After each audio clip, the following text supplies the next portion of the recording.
Okay, now I think for the sake of time, we're going to go ahead and get started. Let me ask the Lord to watch over our time together today. Father God, we thank you so much that we can meet like this using technology. I do ask you, Lord, just to watch over all the components of the audio and the video systems, computer systems. Pray that we just might understand a little more of what you want us to be thinking and saying and doing in the various places that you have us located right now. Just teach us to be your people, your servants, and making the difference you want us to make where you've put us in the world right now. We thank you, Father. It's in the name of your Son, Jesus, we pray. Amen. Amen. Amen. All right. I've been having a little video problems here, so you're going to have to just see my still picture there for now.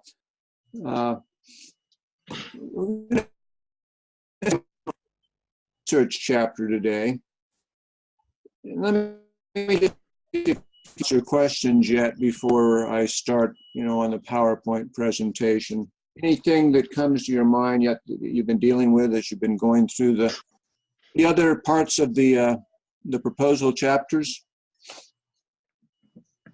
I have a comment, not a question. Is that okay? Go ahead, Theo. Yeah. I think it's about 30 years ago that I got my master's degree in public administration. And I only mention that because I have learned so much in this class about how research, the whole process of research has advanced. Back then, what little qualitative research that was done, or I don't even think the phrase existed then, everything was crammed into the quantitative model. Everything had to be somehow a variation of the scientific experiment. And the readings in this class, everything just opened up a whole lot of different stuff I've come across, like appreciative inquiry. And of course, I've done case studies, participated in training class like that. But this class has just been really, really good for me, just opening up just a whole new area of research that just did not exist when I was doing my master's. Yeah, that's really good. I know what you mean. I mean, quantitative research pretty much was what research was all about. Yeah. But in the last, probably the last decade or two, the qualitative approach has actually started to take precedent, I think, at least in the social sciences and even the psychological sciences. So, yeah. All right, well, let's go ahead and start the work. I've got things recording. I'll make sure that's happening. Yes, because I know there was a few people that weren't going to be able to make the session today. Just by way of review, we know that a BGU final project is designed to facilitate some kind of transformation, change in structures, change in organizations, change in community, the way communities work. It all deals with people in some form. I think as Tim Sensing has indicated, I'm hesitating here because I've been having some memory problems on my computer, and so I'm just kind of watching what happens. But if I get distorted, please let me know, so I'll know that we're having some problems there. Anyway, as Tim Sensing says in his book, in our kind of research, the participants are not just subjects of our research. They're genuinely colleagues, people we're working with, people that we associate with somehow in our communities, in our work. We also talk about, Tim Sensing also talks about action research versus passive research, so that we as researchers are not just involved in theoretical work, but we are actually involved in being with the people that we are trying to work with as we're attempting to change, a situation for the better. So as you get that research chapter started in your proposal, I always ask students to start that chapter with kind of a summary paragraph. in that paragraph, you just briefly, summarize, what are your research goals? In other words, what information do you need, and why do you think you need that information? And then you just take a sentence, just to summarize, the intervention strategy. And this just kind of helps the reader know where that chapter is going. And then you'll address each of these issues a little more in detail as you get involved in the chapter. So as we really get into the various subheadings of the chapter, of course, there's three subheadings. There's data gathering methods, which we'll deal with here, start with, and then there's the intervention strategy, and then there's the evaluation strategy. And I'll just briefly touch on each of those areas right now. I gave you some written material on those items on the Populi course, but sometimes it's helpful just to kind of talk through those verbally. And so that's what I'll do. So you in the data gathering method section, you're going to indicate specific methods that you would want to use. So you may have a subheading, say interviews, and maybe you're going to be doing some interviews with people in your research. Maybe you're going to also do a written survey, maybe a focus group. And I really do encourage you to use more than one method. If you remember in your reading, the concept of triangulation, which simply means trying to gather data with a few different sources. Sometimes we can gather information in one method, and then we gather it from a different method, and we may get some different results. People may take a survey, and you think you've kind of got the perceptions of people, but then maybe you sit down and talk face to face with someone, and those perceptions may be a little different, because now you're picking up body language, you're picking up tone in the voice, some of the things those of us who've been in counseling are very sensitive to. And so, I encourage you to at least have a couple of methods that you're gathering data. Say if you're working with an organization, you could do some surveys, you could do some interviews, but another data gathering approach, of course, in an organization, you may want to look at some of the documents, the founding documents for that organization.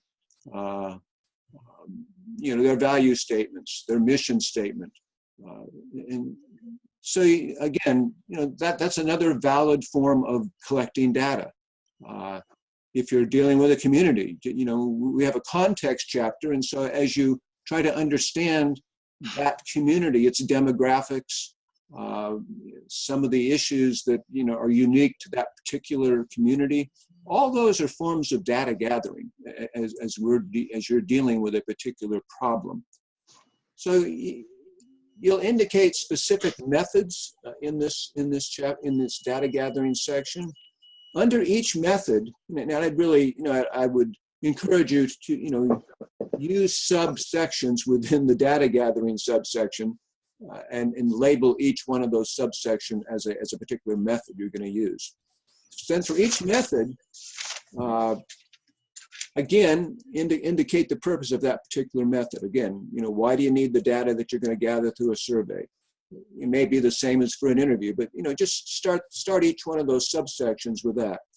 Again, some of the, and then I guess, let me just kind of backstep a little bit. I guess if you see your purpose as the same in each method, I suppose you could, introduce the data gathering method with the method section with just a general statement of why you need the kind of data you're going to gather through interviews and maybe surveys. If you see some different purposes for each one of those kinds of methods, an interview or a survey, then you could mention those, I guess, under each one of those subcategories.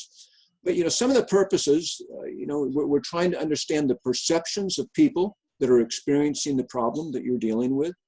You may want to understand the perceptions of community leaders or others in a particular area, how they see the situation. And another purpose for gathering data, of course, is just to gather information that will help you develop an intervention strategy.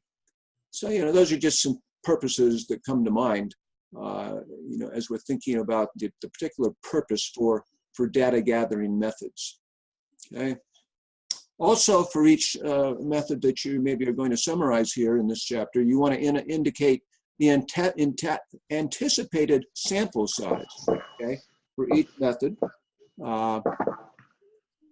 And within that sample size, you might also be mentioning, things like the size of the group, the age range of the group, the gender of the group. If people come from a particular segment of the community, maybe more of a poverty-stricken section or a more middle-class section, or if you're going to try to have a kind of a blend of people to get more of a representative sense of what's going on in a particular area. So, indicate that, while you're working here in terms of a particular method. And then for each method, you need to provide some sample questions, okay? And the academic cabinet box, you're not going to, you maybe have 3 or 4 questions that you think would be helpful, say an interview question or a survey question, right? So that's kind of the data gathering methods. I've been using the gang violence illustration in the work that you're doing there in the Populi room, and I'll just use that here. As I'm working, say, on this chapter, I might say I'm going to interview 25 community leaders, such as pastors, governmental leaders, leaders of community organizations that might be interested in collaborating on a project to address gang violence in Seattle. I'll gather some of the leaders in a focus group to allow further interaction on the problem. I will also use an appreciative inquiry approach to conduct interviews with members of gangs in the Seattle area to understand life in the gangs a little more fully. So, very simple. This week, what you're doing is putting together an outline for this chapter. You don't have to put it in a narrative form. Just, bullet points under each of these sections would be fine. So that's the data gathering section.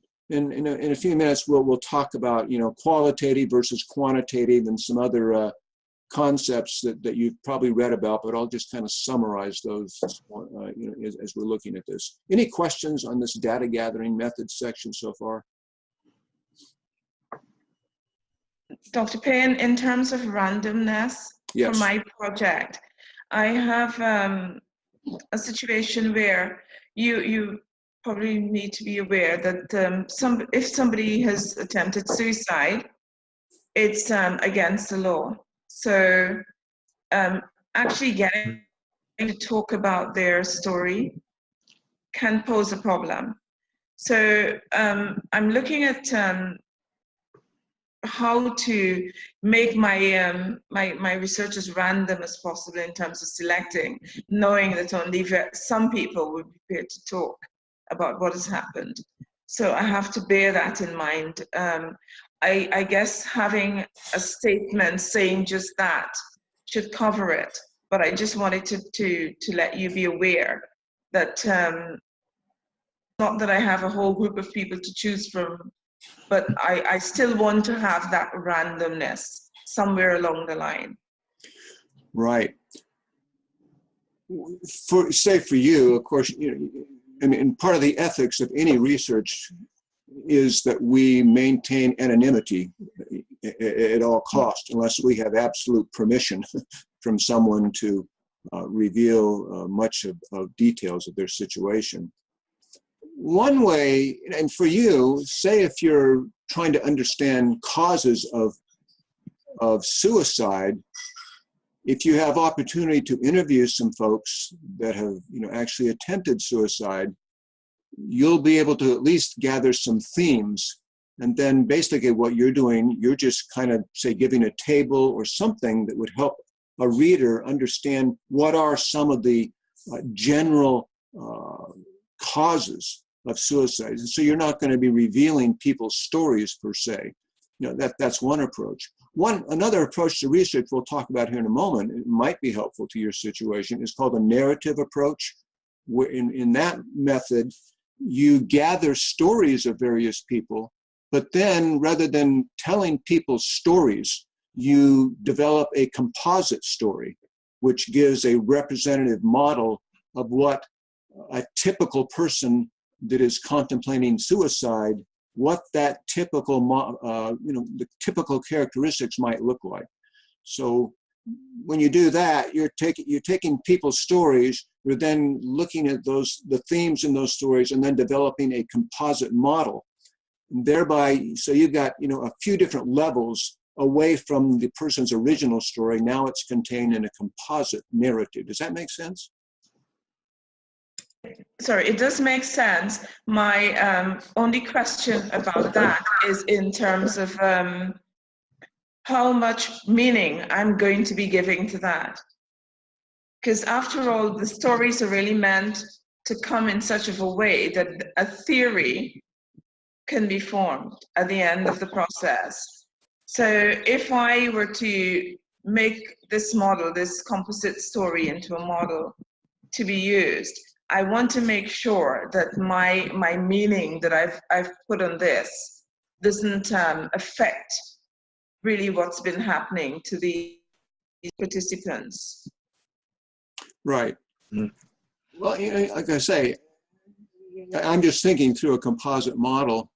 Say as I'm looking at typical causes, I would say, John Smith was experiencing depression over a job loss for, over a year before he, contemplated suicide. That's a cause, okay?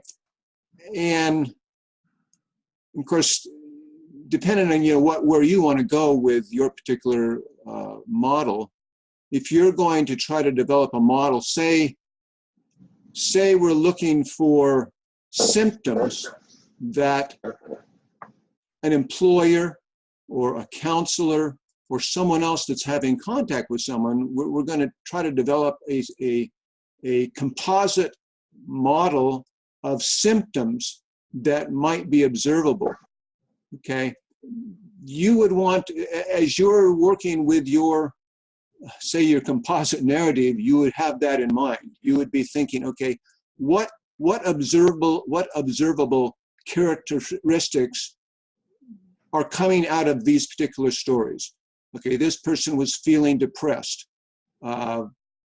This person was feeling lethargic. This person was starting to lose contact with friends.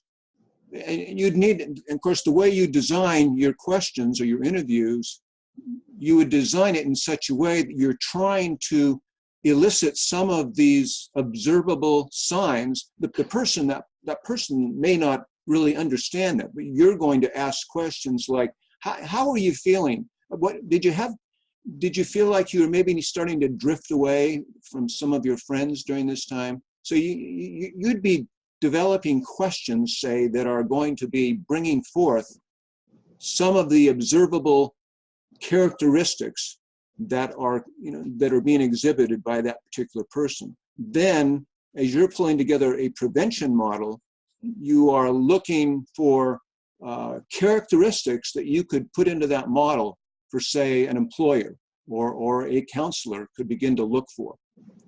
I'm just kind of thinking off the top of my head right now of how I might, design a composite model that would maybe be helpful for in a preventative manner. Thank you. That's helpful. Okay.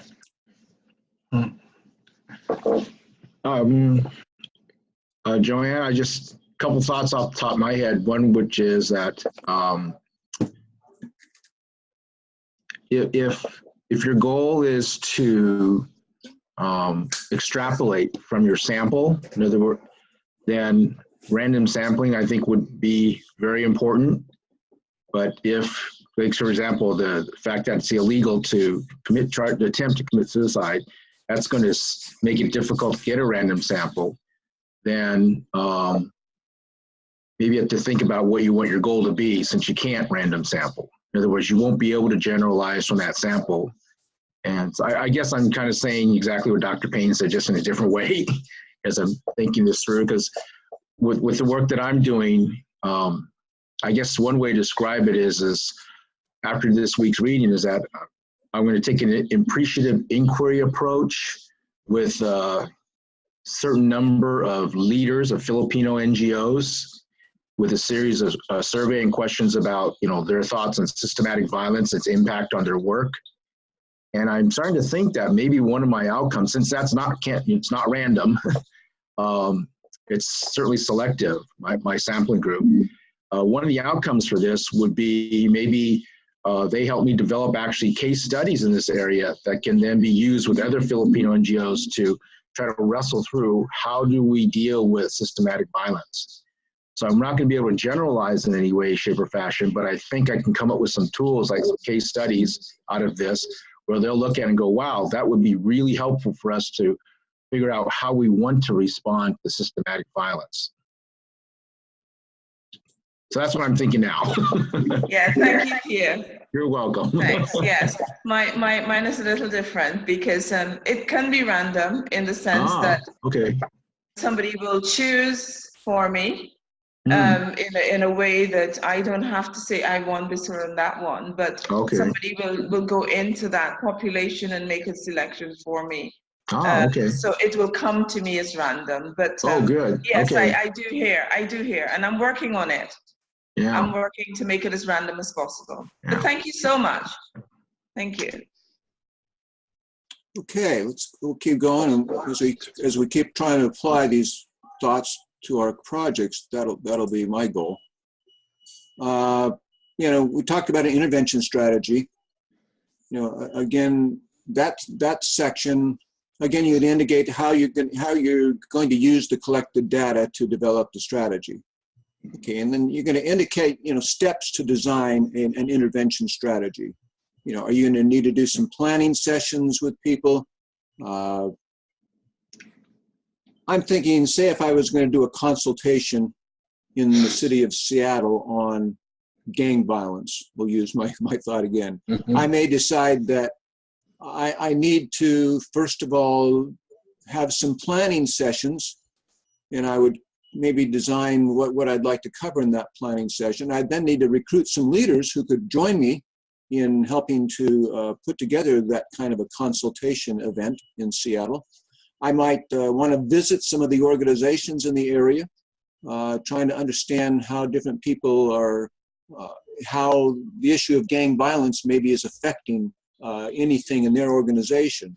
So I would come together with what are the steps that you're going to need to design some kind of intervention. Start out with what is the intervention? I just said, okay, I'm going to have a consultation in the Seattle area to deal with gang violence. And then I'm going to have to put together some planning sessions and recruit some leaders, etc., to make that a reality. Again, describe the components of the anticipated strategy. Are you going to be putting together a teaching curriculum? Or are you going to be doing some seminars, a city consultation that I just mentioned? Are you putting together maybe an organizational strategic plan or assessment plan of some type? What is it that you're trying to accomplish at this point?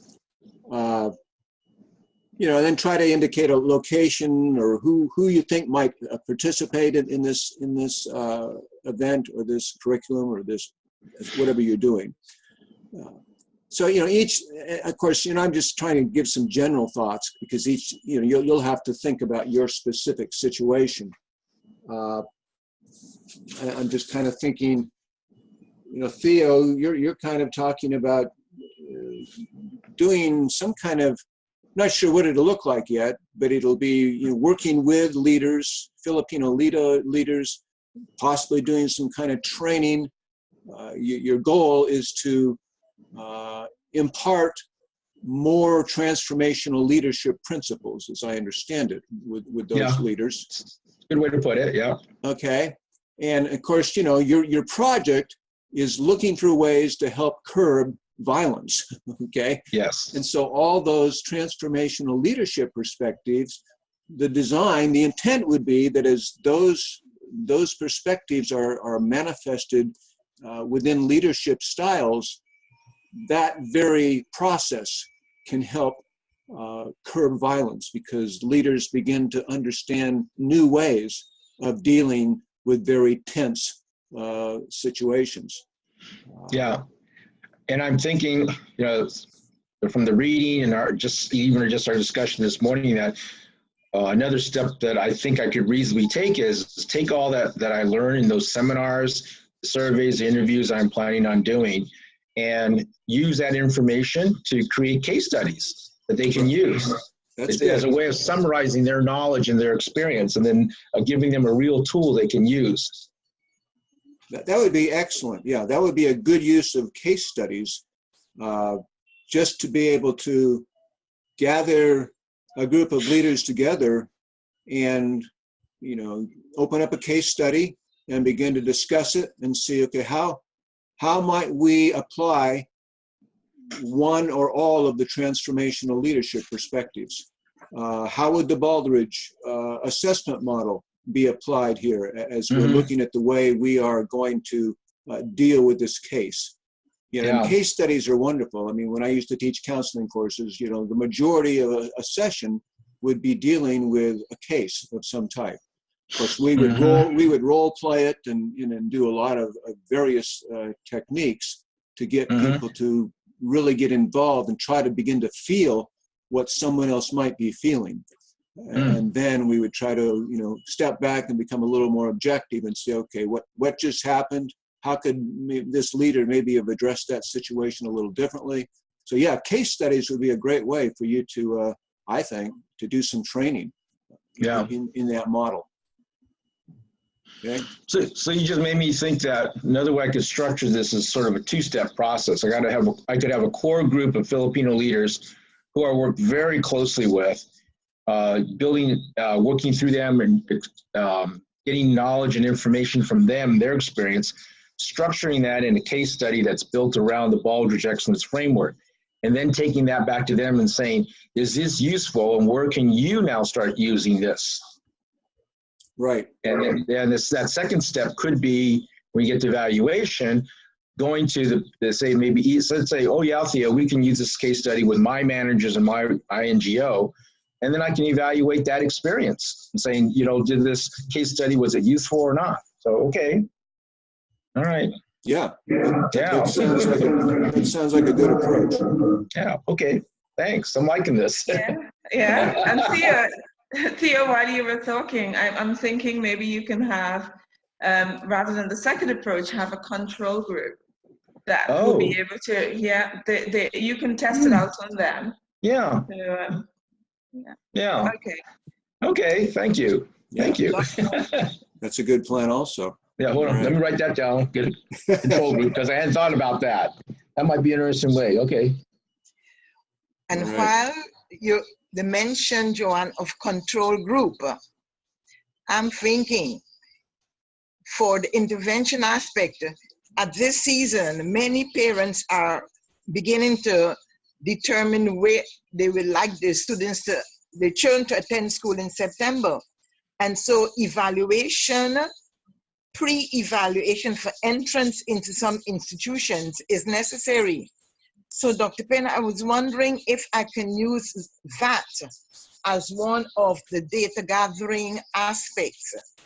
Prepare a pre-evaluation for students who may be interested in attending the institution, then apply the curriculum over probably a 2-year period, and at the end, do another evaluation to determine how successful the project has been. What are your thoughts on that, colleagues? That sounds like a good approach to me, right? When you're thinking about an assessment process, would you want to do that assessment process with both students and parents, just students?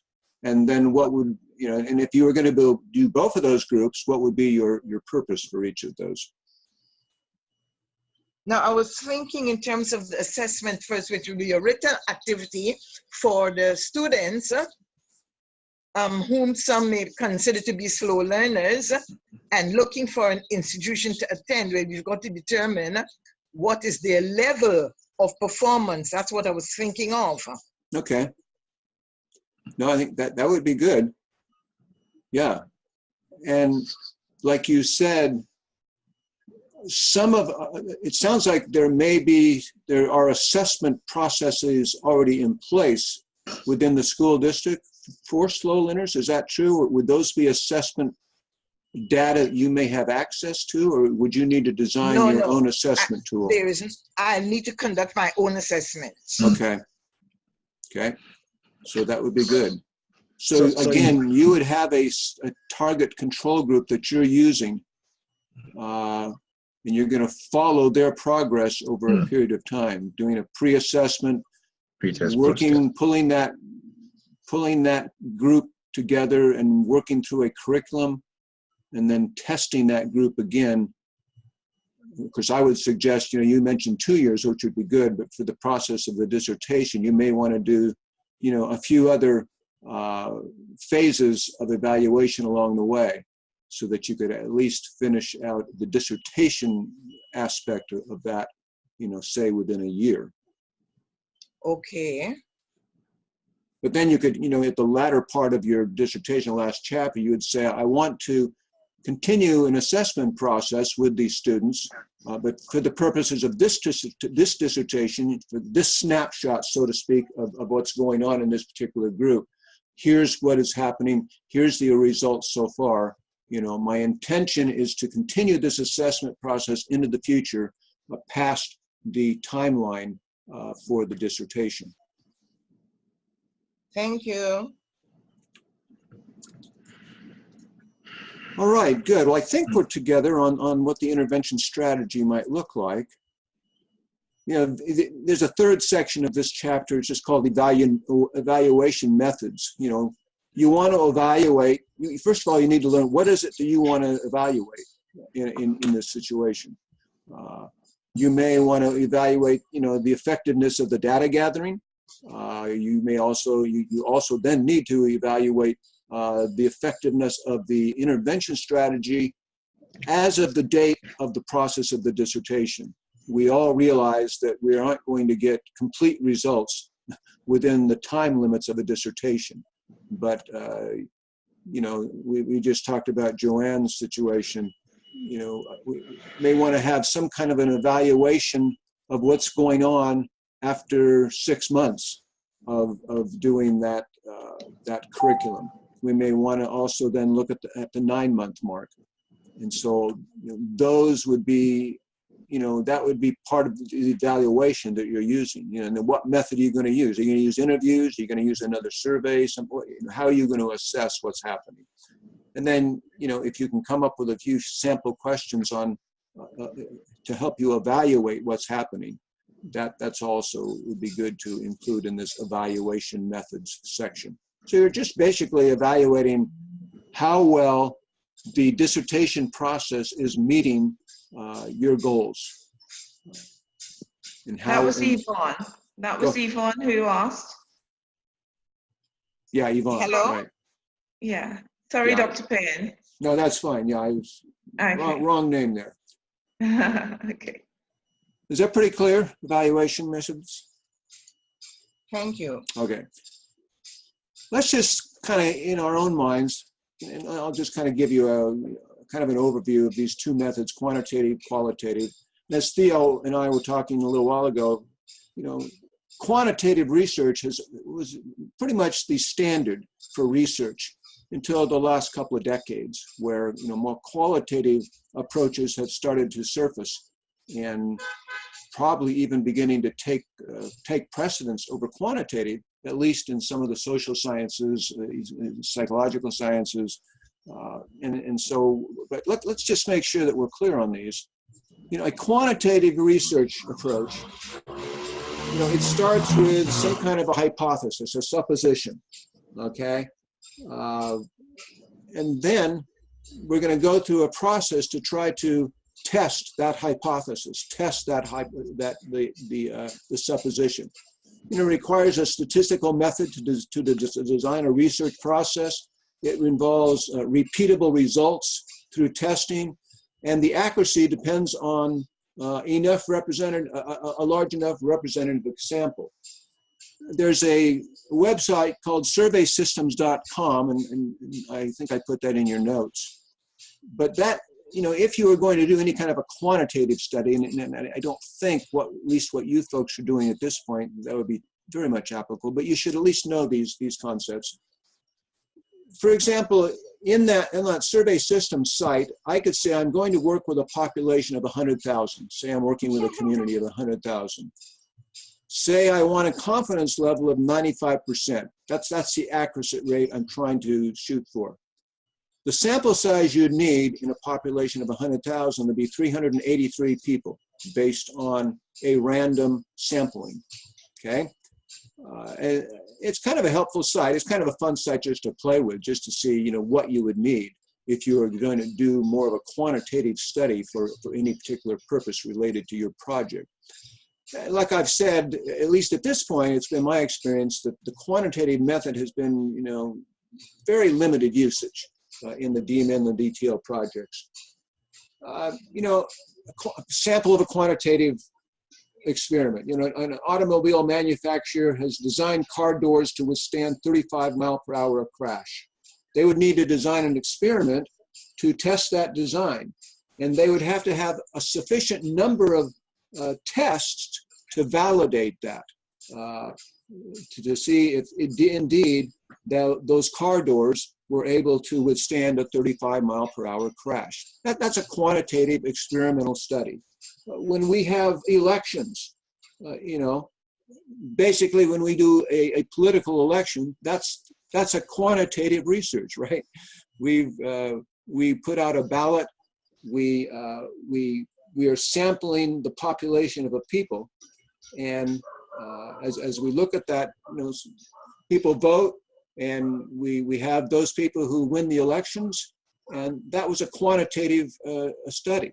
Okay, if out of 1 million people, you know, only 100 people voted, we would know that that's not a very representative sample of that particular population. So, you know, just be aware of quantitative research if it does become useful. Like I say, at this point, I don't see that as too applicable, at least to the projects I hear you folks working with right now. Qualitative research, there we say that the hypotheses or the theories emerge from the data. We don't start with a supposition. We go in trying to be a bit more open-minded to say, okay, what is going to emerge from the data? We use words more than numbers. That doesn't mean numbers aren't involved, but we're trying to use more descriptive language. We design questions that we may have some yes/no, simple yes/no questions, and that's fine. But other questions we're trying to design that allows a person to begin to think more deeply about the problem that we're dealing with, or the goals for addressing that problem. We can use smaller sample sizes, and we use more open-ended questions generally. And again, we're focusing on how people perceive their situations, okay? We talked about, you know, suicide. We're trying to understand a person who has contemplated suicide, how is it that they perceive their situation? And we would do that through, probably through interviews, if at all possible, to begin to get some kind of an understanding of what that person's world looks like from their perspective, okay? So, you know, that would be, you know, qualitative research. Let's look at a few other, some of the concepts that are often included in qualitative research. We talk about grounded theory. Again, we're using observation, interviews, group discussions, etc. You know, appreciative inquiry questions are helpful, whereby we're trying to help people focus on the positive within their situation as much as possible. We talk about themes that emerge from conversations. Say if I'm dealing with, let's do the example of my gang violence issue. Okay, say I interviewed 20 gang members in the Seattle area. One of the questions was, what do you like about being a gang member? Okay, and say as I'm talking with that person, the person says, I feel like I belong somewhere. Before, I just felt like a loner. I didn't feel like I really belonged anywhere. Belonging to this gang also, I feel protected. It's a dangerous place out there on the streets, and I feel protection here. As I'm talking with that person, I'm gonna start seeing some themes come forth. Well, what did I just hear? What are two themes that just came out of that conversation? Anybody? Belonging and protectedness. Okay. Security. Security. All right. So we're seeing, okay, those are some themes that are coming forth from my research. We call it grounded theory because the themes emerge out of the ground of the data that's being used for the data collection method. Okay. And so you'd be probably doing that as you're working with your situations. If you're trying to understand the situation a little more, you've used Joanne's suicide prevention model a bit, but we're looking for some of the characteristics of a person's life that begin to emerge as I'm talking with that person. We talked about the narrative approach, and I just talked about this a few minutes ago, but again, here we allow participants to tell their own stories without a whole lot of coaching on our part. We might just say, could you just start to tell me what has life looked like to you over, say, the last 10 years of your life? And then we just allow that person to begin to talk freely. We may facilitate the process along the way. Of course, a counseling skill is reflective listening. As I'm listening to a person tell their story, a person might say, it just seems like nothing has been going right with my life over the last 10 years. I try to do something, I try a job, and it just doesn't seem to work out. I just can't focus. And so I might reflect back to that person, it sounds like you're feeling a bit hopeless at this time. Okay, so I'm trying to take the feelings that I'm hearing and I try to summarize. And they say, yeah, that's it. I just feel like, why live? I just feel like there's no hope. Okay, so as you're doing interviewing, and of course there's a real art to interviewing, of course. And you're not expected to be an expert at that, okay? But you need to try your hand at it if you've not done that, and begin to learn how to hear the feelings. What I'm saying though, that person is telling his or her story, and there again, you are pulling themes out of what you're hearing, and like I told Joanne a little while ago, you might then develop a composite narrative that is a bit of a composite of several stories, not really focusing on any one story. That may or may not be helpful, but that's helpful in some situations. We could say, a person who is contemplating suicide in Indo-Guyanese area, here is a typical profile that seems to me emerge based on interviews with various people that have found themselves in that kind of a suicidal situation. That's a narrative approach. Dr. Payne? Yes, go ahead. I'm thinking that even with slow learners, because evaluation is not necessarily just the written component. There's conversation with the student, and you get different views of why or how they feel about how they have been treated because they're classified as slow learners. And so I'm wondering that probably this aspect can also be included, that aspect in terms of the narrative, your views. Yes, absolutely. And that's very good, Yvonne, because like you've just mentioned, just the hard data of, okay, this person was not able to, function in some of the verbal skills, the mathematical skills, whatever they happen to be. But in addition to that, we know, I mean, a supposition on your part would be, there are some emotional issues going on here. Right. There are some issues involved in this person's social situation, family situation, all those factors. And so, yes, you would want to design some kind of a interview process that you could actually sit down with the student and try to bring forth, try to understand some of those feelings.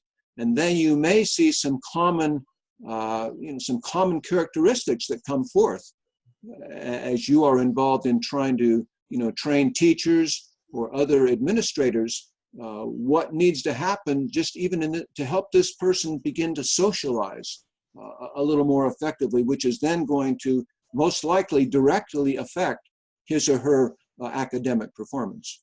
Yeah. Good. All right. What else can we look at here? A case study, an in-depth exploration over a period of time of an organization, a program, a process, events, families.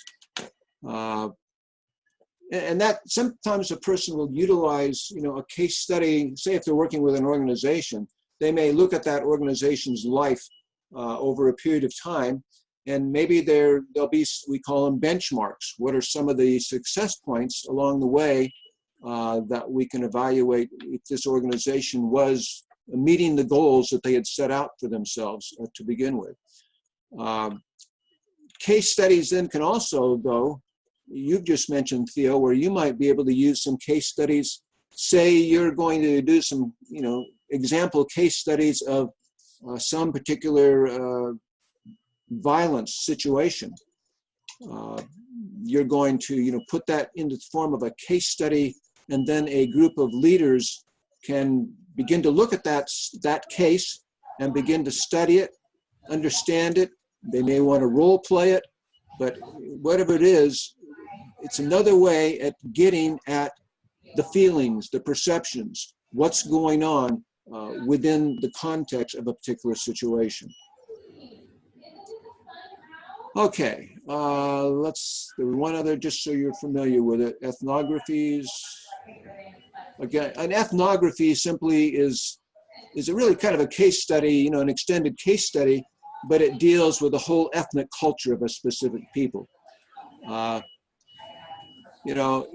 If Joanne, for example, wanted to actually do an ethnography of the Indo-Guyanese culture, that would be a major undertaking, of course.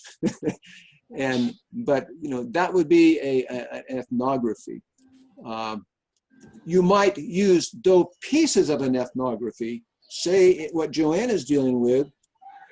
You may want to determine, are there any characteristics of the Indo-Guyanese culture that are actually contributing to suicide?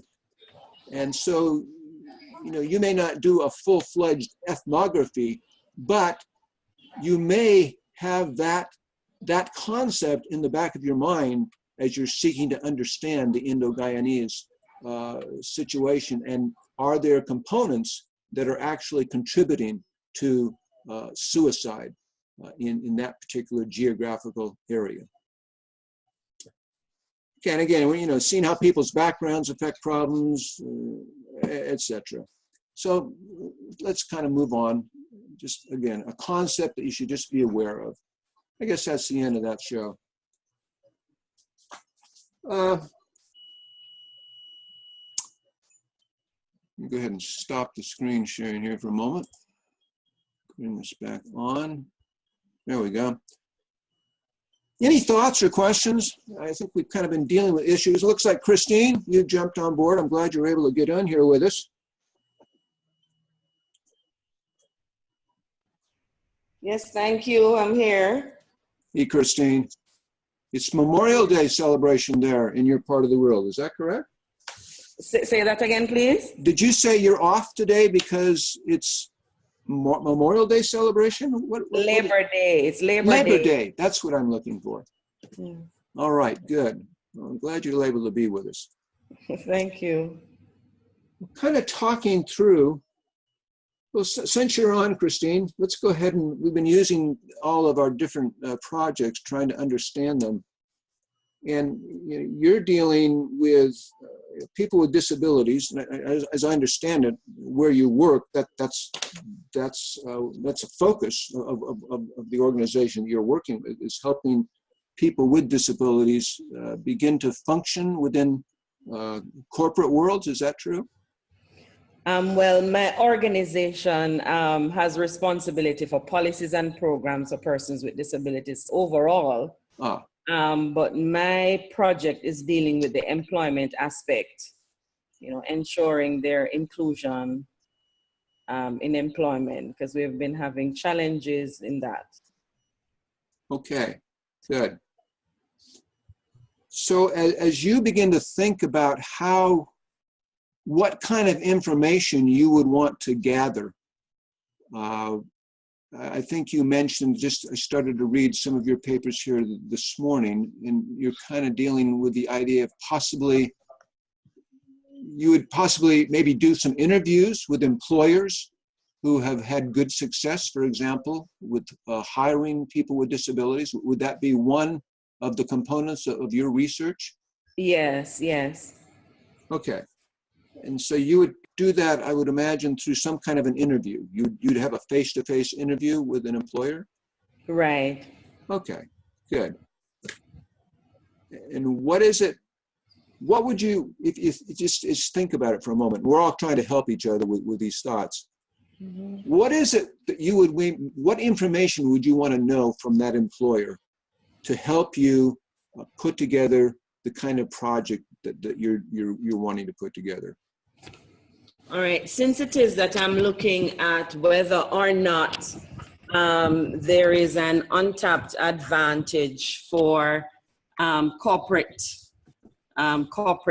Jamaica in terms of not only employing persons with disabilities, but ensuring their leadership development and their mentorship through that employment, I would be wanting to find out from those employers who are employing persons with disabilities if there are mentorship programs, if there are leadership activities and workshops and seminars that the persons with disabilities are able to attend or are allowed to attend, as well as the other members of staff. And I would want to find out what are the advantages, if there are any, in having the people with disabilities participate, not only being employed there, but participating in those activities. Oh, yeah, that's very good. Yeah, and so you're trying to get some firsthand information on, okay, what kinds of programs are available in that particular corporation that may help people who are working with people with disabilities, and probably even the folks that are wrestling with disabilities. What do they need to know and learn and understand in order to be able to use their skills within the corporate structure? There are a number of seminars and workshops from time to time in Kingston, particularly, sometimes in the second city, that's in Montego Bay, that's St. James. And so from time to time, employers would send different members of staff, depending on their level, to these leadership seminars. What I want to find out is if people with disabilities are attending, are allowed to attend those seminars as well. Many times what we've found is that a lot of persons with disabilities, they start at the bottom.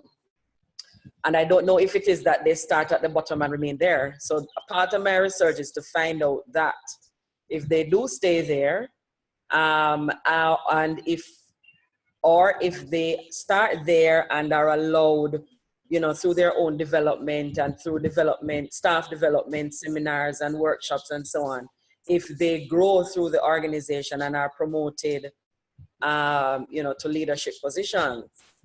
And if they start at leadership, where do they go from there? Okay, good. Yeah, that makes good sense.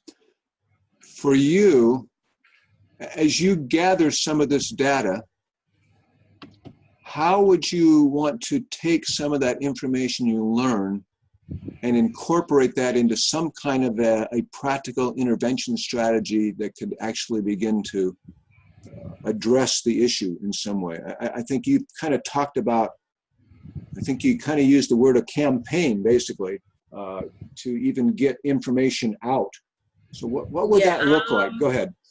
In the past, when we've spoken to employers, and even out of our recent study, we find that a lot of times they're hesitant because they are uncertain how the person with the disability will function in their space. They're also uncertain if the cost factor will be greater than the benefits that they will get out of these employees, because they have to think about reasonable arrangements in terms of providing different, whether technology or retrofit their space or provide technologies that the person with disability might be able, depending on the disability, might be able to function well in the space. And so I have found that the hesitancy comes from the fact that they don't know. So if it is that this research can provide the information of how others have done it and the possibilities of how they can therefore make their own, employment space more accessible and inclusive, then perhaps more people with disabilities will be employed. And then that apprehension that they have as employers will be reduced.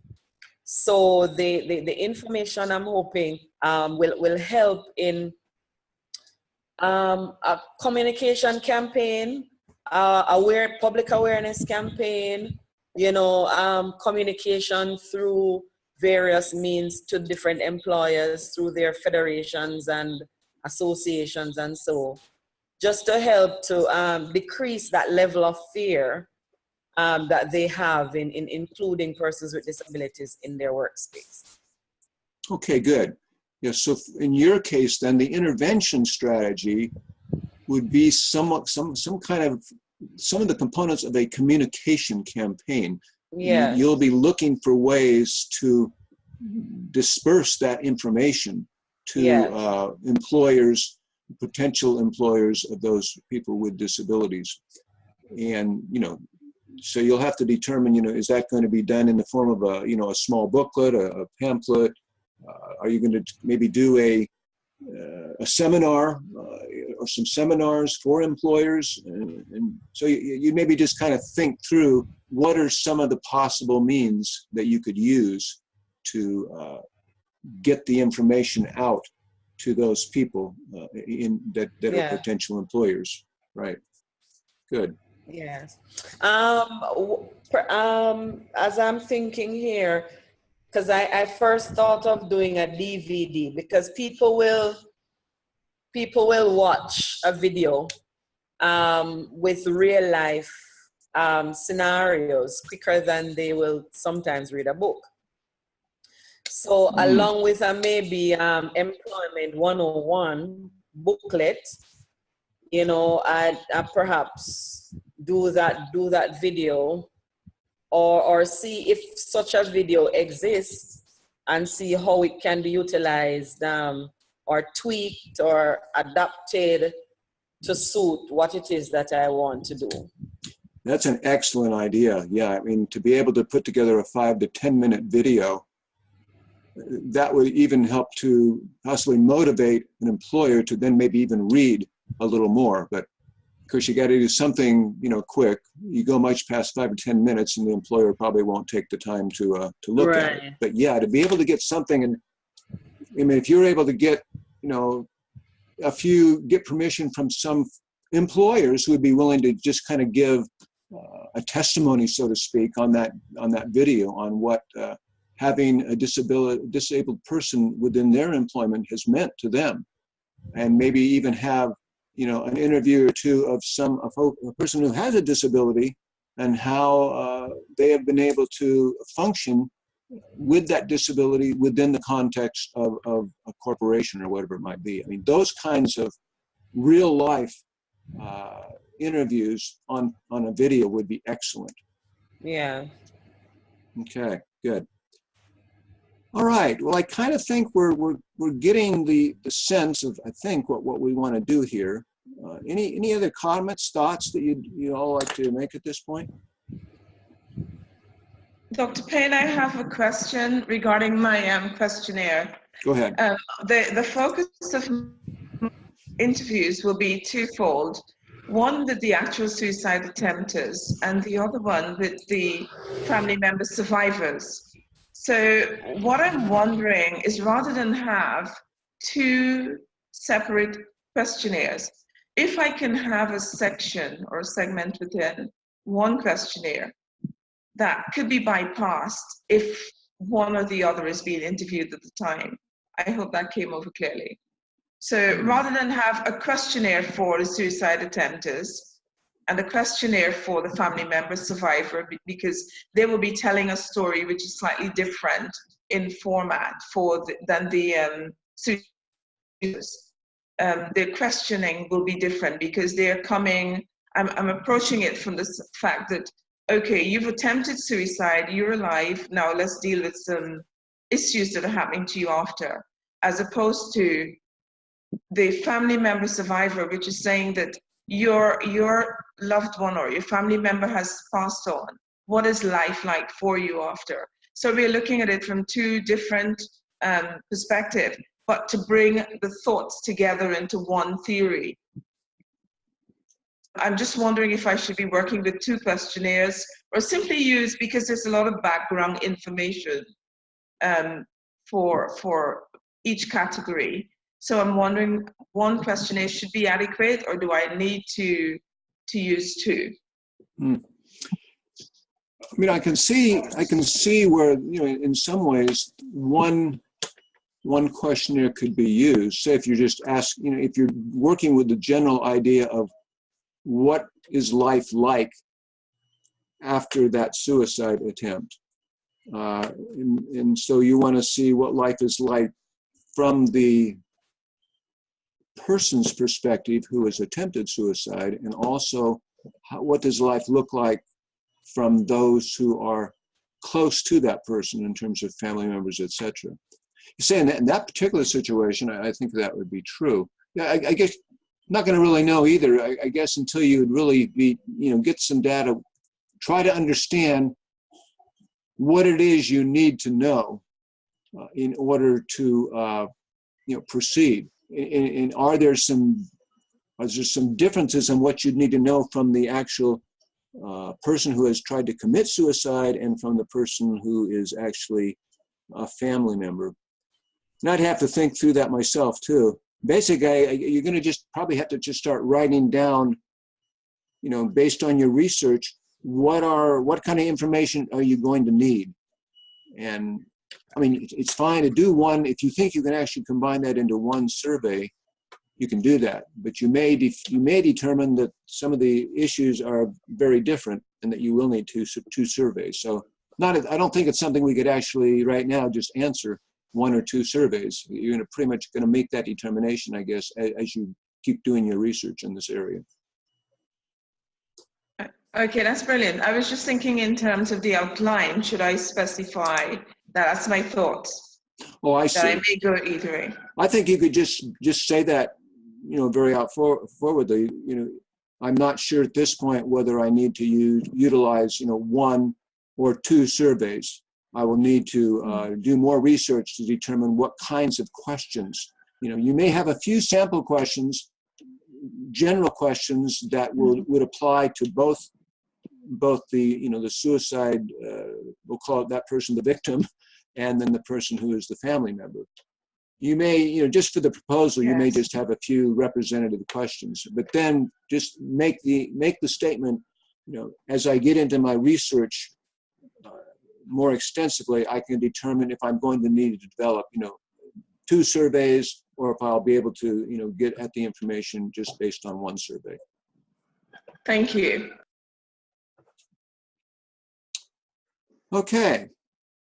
Anything else before we close up our session for today?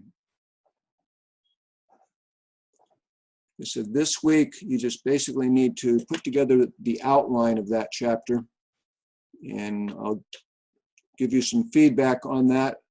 And then next week, you would go ahead and develop that into a more of a, full sentences chapter with the 3 headings: data gathering methods, intervention strategy, evaluation strategies.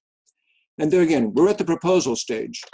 You're not going to be absolutely held to what you put in this proposal, because we're fully understanding the fact that right now you're trying to project what your research outline and what your research approach is going to be, knowing full well that as you get into the research, you'll even understand what kinds of questions you need to ask, how you can best organize case studies or questions or teaching sessions. Okay, but just stay that be very transparent and honest in that proposal chapter. The academic committee understands that too, that this is the proposal stage, and this is how the research project looks to you at this point in time, knowing well that it may change a bit as you get into the research a little more extensively. All right, with that, I think we will go ahead and let you go back to your evenings, your afternoons, whatever it might be. Still morning here, but I'm going to get into a few other things. Dr. Payne. Go ahead, Christine.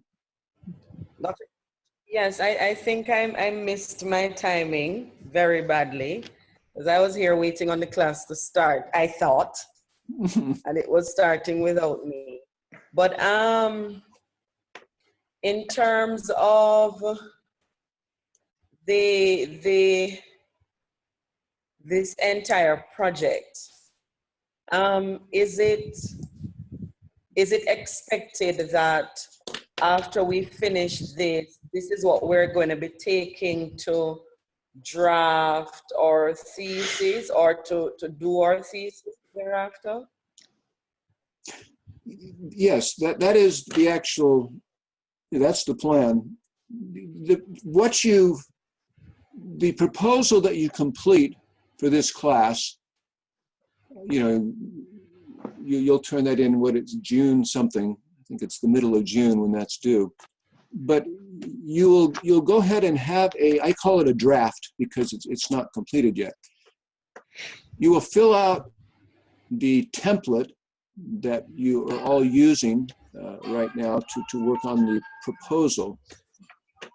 At the end of the course, you'll turn that back in. That'll be part of your course papers along with your book reviews. I will then give you my final feedback on the proposal. You can take my feedback and utilize that feedback however you choose in developing the proposal. Once you have that proposal developed, you're satisfied with what I've done, you then also need to you send that to whoever your supervisor is going to be, and then that person may also have some additional recommendations that you'll want to include into the proposal. Once you and your supervisor are satisfied with the proposal, then you would submit it to Dr. Judy Melton at the BGU office, and she will then forward that to the academic cabinet. The cabinet then reviews your proposal, and very often, some cabinet member may have an additional recommendation and then send that back to you. And that's generally how it goes. The cabinet will very often approve a proposal with maybe 1 or 2 other recommendations for you to consider as you proceed forward. And then you just keep working with your supervisor, taking that proposal and then beginning to develop the actual dissertation. And of course, the actual dissertation, the first 3 chapters, the introduction, the context, the literature review, actually, and then the biblical theological. Let's say the first 3 chapters, yeah, introduction, context, lit review. You will have pretty well developed those in the proposal. And then when you start working on the actual final dissertation itself, you can pretty much transfer those chapters into those first 3 chapters. You need to maybe fill them out a little more. There may be some more things you've learned about the context. You'll be able to, expand that chapter. You may have looked at a few other literature issues, and you think there's a few other sources that are going to be very significant, and you'll want to include those, as you do the final writing. Chapter 4 of the final dissertation is a biblical theological. Here in the proposal, you've kind of done a few paragraphs on that, indicating how you want to develop that chapter. Then, of course, in the dissertation itself, you will develop that chapter a little more extensively. And same thing, research methodology, which you're working on right now. You're kind of putting things together the best you can at this phase. But once you've done more research, you'll probably be able to maybe fill out that a little more. And then, as you get into the rest of the dissertation, chapter 6 of the dissertation is the results. You'll actually display the results of your interviews, of your surveys, how the intervention strategy went. And then chapter 7 of the final dissertation is basically kind of the discussion area. We use kind of summarize everything you've been doing, what you've learned, how you can apply some of these principles for the future, how what you've learned might be able to be applied to other organizations, other groups that are trying to do similar kinds of activities. But yeah, that was a long explanation, but I just wanted to kind of give you a sense of the whole process, from the time that you finish the proposal draft for this class, and then work through that with a supervisor, then the academic cabinet, starting working on the dissertation process to its conclusion. How do you determine who is your supervisor? Basically, if there's someone in your local area that who has a doctorate and is familiar with your topic, that's one approach. Any of the BGU faculty members can function as supervisors, and the majority of people seem to use a faculty member at BGU because the BGU faculty members are fairly familiar with our particular approach to a dissertation. So if there's a faculty member that you've worked well with, you've liked, you think could be helpful, they may or may not be an expert in the particular area you're working with, but most of us are able to at least guide you through the dissertation process. So between now and the end, and by the time you finish this course, you do need to think about a supervisor. If you just totally draw a blank, email me, and I will kind of try to give you some suggestions from faculty people that I know of that might be able to function as a supervisor in your particular situation. All right, I think we're going to go, and I will see you in the classroom as you turn in your next assignments. Dr. Payne? Go ahead, Christine. Sorry, my thing would not unmute.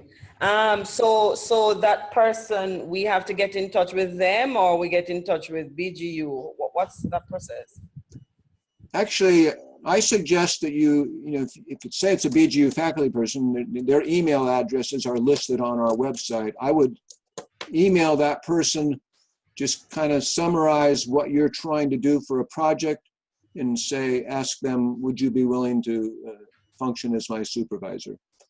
And that supervisor that does get a little bit of a stipend to work with you on that project, and that stipend is covered in some of your final course project, some of your final fees here at BGU. But yeah, I would start out with just an email, or a phone call, whatever you're comfortable with either a BGU faculty person or someone that you know of that you think would possibly work with you in your particular project. And then inform who?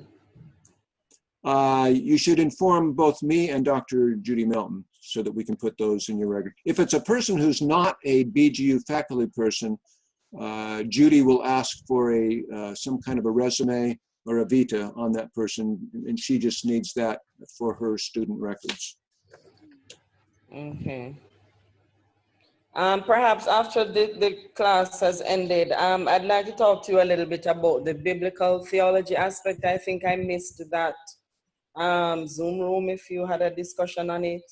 And I just need to be a little clearer. So Okay. not to hold up anybody else. That's fine. You all stay on here for a few more minutes. You and I can Yes. talk. If anybody else wants to be a part of that conversation, it'll be fine, but we can talk through that a little more. Okay. Any other thoughts, questions? Okay. I think we will end this session officially. We'll stop the recording, and then I will talk with Christine here for a moment. And so let's see, where is my recording?